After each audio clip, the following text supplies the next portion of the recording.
Food allergies, a big subject. Why? Because so many people have them and they're on the rise. In fact, there's a big question. Why have they doubled every 5 to 10 years lately? Why has it gone from a small percentage now to double digits? And especially in children, why have allergies occurred? And there's a subset of that. Why have peanut allergies doubled in the last 10 years? What's behind this? Well, food allergies can be dangerous because they cause systemic symptoms, meaning they affect different parts of the body. So if you actually have a food allergy, when you ingest the food or eat a food that you're allergic to, what happens is that it can give you a rash or hives. Well, that's no fun. I mean, itchy skin, but usually, a good antihistamine like Benadryl can take care of that. Or you can get nausea or even vomiting. That's not fun either. But what's the worst thing that can happen? Breathing problems. You can get tightness here, feel short of breath, or actually have a reaction where your breathing tube's closed.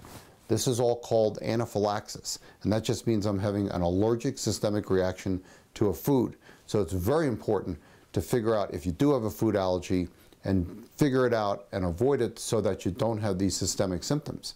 And usually they do progress or get worse.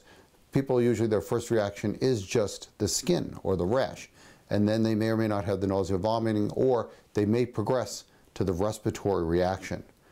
So food allergies, why would they occur? Well, what happens is that the body is actually protecting you. And that's why people go, oh, I have a food allergy, I can't figure it out, but it's got to be I had a new food, or what was different? And that's not the answer. It's just the opposite. You can never be allergic to something you've never seen. What happens is that the body sees the food, which are proteins, and says, ooh, I don't like that. I think I should make allergy antibodies against that particular food, so the next time we'll protect ourselves. The protective mechanism, though, is the release of a chemical called histamine, and that is the chemical that causes all these systemic reactions. So what can you do about food allergies? Well, the thing is, you've got to identify what they are, and that's what we do as allergists. We figure out, is there a food allergy? And there are 3 steps we take. One is skin testing. That helps a lot and gives us most of our answers. Sometimes you have to go to the next step and do blood testing to see if there are antibodies in the blood towards those particular allergies. You never start there, but you may have to do those. And then sometimes an oral challenge in the office, don't do this at home, is something that you need to do to figure out if it's really that food. There are very common foods that cause most of the reactions, especially in children. Milk, soy, peanut, wheat, tomato, fish, shellfish. These account for over 90% of the allergic reactions. But usually we look for everything that somebody's eaten. So in an adult, we look for pretty much all the common foods. In kids, we probably just look for the only ones that they've eaten, or maybe mom ate when she was breastfeeding, and that'll give us the answer. But once you have the answer and you know it's that food, avoidance, that's the key. Because if you avoid it, you won't have problems.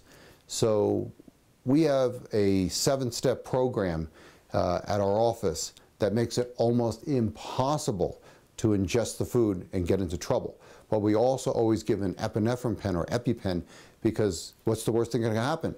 You have trouble breathing. So you're always prepared. If, God forbid, the worst thing happens, you have the right medicine and you're taught how to use it. And we also teach every family member, caretaker, and everybody in their life how to properly use and administer an EpiPen.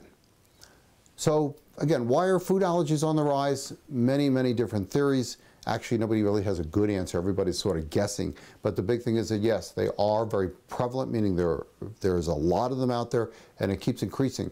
And you should never really let them go, because you can say, oh, I can avoid that food that I think it is. But are you sure it's that food? And do you have a really good game plan? That's where we come into play as allergists.